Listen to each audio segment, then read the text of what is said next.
but we had to put it together, you know, like the DVDs themselves.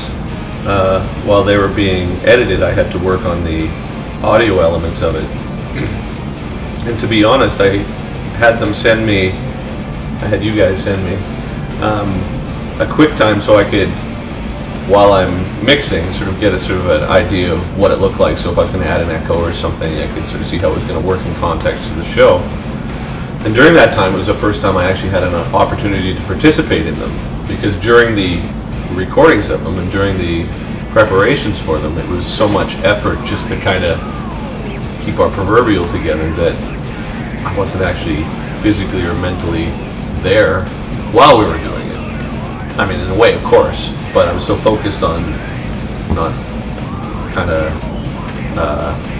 losing sight of what needed to be done that it was only when I was mixing it and looking at the QuickTime, I was like, wow, that was actually really cool. And so I processed it in that sense, in that, oh, it was really cool, and I'm glad we did it, and it was really rewarding to actually have being able to pull it off. But immediately after that, I went into the recording of my new record, and the mix of the audio for By a Thread was a lot of effort as well. So I've just been so busy, and compounding that with life and family and mowing the lawn, I thought about it for 10 minutes, essentially.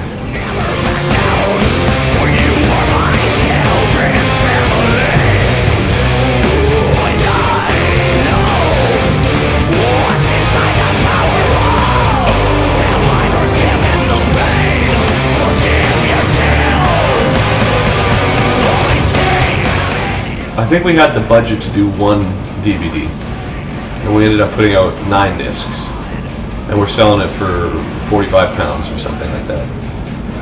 And so ultimately, with our new management and the label, there's been this learning curve between us as well as getting to know each other, because I've never spent any time monetizing what I do, ever. I have no problems with giving shit away. But we're all of a sudden in a situation where the label is saying, well, in order to take this to the point where you can maybe do some of these epic things that you've been planning, we need to make a bit of money. We need to monetize this in some sense. So it's been this interesting learning curve between us all, where I'm going, oh, I don't want to charge for that. And they're saying, well, you have to charge for that. And so this maybe is an example of that compromise, where we had a very limited budget to do one DVD, but we managed to do a lot of work with it based on the energy and the passion of the people involved. We're still able to sell it for relatively little and still have good packaging and all this. And I guess the ultimate goal of that is to maybe catch up for 20 years of me doing it in a way that didn't capitalize on the effort that went into it. So now maybe people will say, well, you know, 45 bucks or whatever is a reasonable price, and then they get it.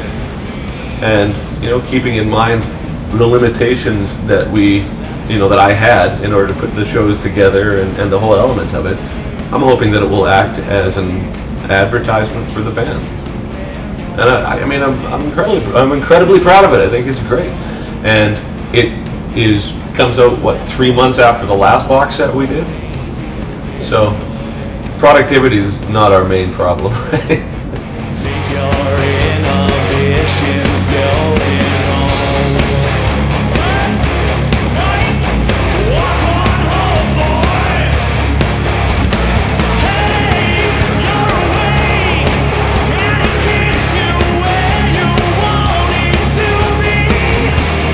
It's an experience that I don't think you're going to get by going to a show. And myself and the band were there, so in that sense it's a show, I guess. And it's a retrospective of those 4 concerts that a lot of the people that were at the screening I recognized from the show, like they were there. So being there with them again and sort of reliving it under that sort of awkward circumstance for everybody. There's a bunch of people sitting there in a theater, like watching me run around like a banana, and these shows that they were possibly already there for. And at first, because there was a button pressed up in the projection booth that put the stereo mix into 5.1, so when it first started playing, I was sitting in the back and I was like, oh my god, this doesn't sound right. like the samples were really loud, there's no kick, and so I ran around like a blue-ass fly trying to figure out what the problem was, and then we ended up figuring it out, but I spent the first half an hour of the screening sort of doing another dubious improv routine to the audience to try and, you know, gloss over that in a similar way to what happened at Bloodstock a few years ago, to be honest. And at first, I often think to myself, oh, you know, you're embarrassed or what have you. But I think what it really comes down to is the fact that I've always been a perfectionist in my mind, but in practical reality, I'm so far from being perfect that there's like this interesting irony to it all. But I think what also I personally find endearing about what we do is it is grassroots. There's one person that edited all these discs, one person, and it's just me doing the audio. It's like two people, and then we put out this box set that maybe on the surface is competing with people with like reams of money, you know, but because we don't have that, I think there's really something to be said for the effort that's involved with it. I was watching it last night, and during the deconstruction stuff, there's all, at the time I'm thinking, oh, my videos, my puppets and everything for the deconstruction stuff, it's so budget, it's so back lounge, I don't know what I'm doing, but then seeing it up on screen, it just reeks of effort. And in a way, I think that's what makes it cool. And I think that last night with the screening and any sort of hiccups that we had, ultimately is just another example of what it is that we do. It's this grassroots kind of thing that we're trying to be as epic as possible with very little personnel and very little money. And I think that's, you know what, I think it's cool. In my mind, I like to see it as this big perfect thing, right? But in practical reality, maybe what makes it endearing is the fact that it's just people trying to make something that's beyond us at this point, right? So I think in that sense, it turned out really well because it was really bizarre and really cool. And at the end of it, everybody that stayed around said they really enjoyed it, and so did I. So.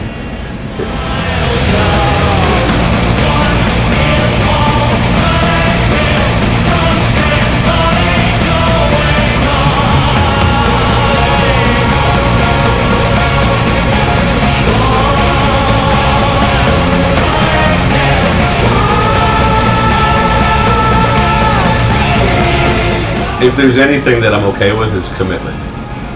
I'm okay with committing to periods of time. I'm okay to committing to ideas and people. I'm okay with that.